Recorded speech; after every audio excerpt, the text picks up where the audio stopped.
ঘরে থাকা জিনিস দিয়ে খুব সহজে বাড়িতেই কী করে আমি চিকেন বিরিয়ানি করি সেটাই তোমাদের সঙ্গে শেয়ার করতে চলে এসেছি। 500 গ্রাম চিকেন ভালো মতো করে ধুয়ে তারপরে দিয়েছি 1 চামচ কাশ্মীরি লঙ্কার গুঁড়ো, বাড়ির তৈরি করা হচ্ছে টক দই 2 চামচ ফাটিয়ে দিয়েছি, সামান্য একটু সরষের তেল, জিরের গুঁড়ো আর গরম মশলা দিয়ে মাখিয়ে 1 ঘন্টার জন্য রেখে দিয়েছি।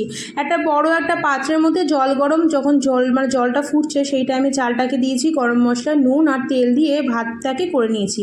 ভাত হতে হতে সেই ফাঁকে একটু বেরেস্তা আর আলু আর ডিমটাকে ভেজে তুলে রাখলাম।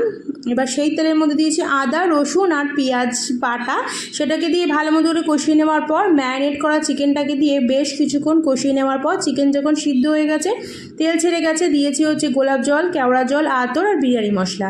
আগের থেকে ভেজে রাখা ডিম আর আলুটাকে দিয়ে বেশ কিছুক্ষণ ঢাকনা ঢেকে রেখে দিয়েছি। এবার লেয়ারিং করে নিলাম, পাত্রের মধ্যে সামান্য একটু ঘি, নিচে তেজপাতা দিয়ে ভাতটাকে দিয়ে দিয়েছি। ভাতের উপরে চিকেনটাকে দিয়ে তার উপরে দিয়েছি গোলাপ জল, কেওড়া জল আর দিয়েছি বিরিয়ানি মশলা আর বেরেস্তা, সামান্য একটু নুন দিয়েছি। আবার সেমভাবে আবারও ভাত দিয়ে লেয়ারিং করে নিচ্ছি একটা একটা করে।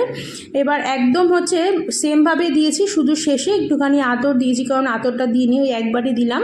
তার উপরে ভাতটা দিয়ে বেরেস্তা দিয়েছি আর বিরিয়ানি মশলা আর 3 চামচ মতো ঘি দিয়েছি ছোটো চামচে, দিয়ে একটা কড়াইয়ের মধ্যে জল দিয়ে সেটাকে 30 মিনিটের জন্য দমে রেখে দিয়েছি। সাইডে আটা দিইনি, কারণ নষ্ট হয়ে যাবে, বাড়িতেই করছি তাই জন্য।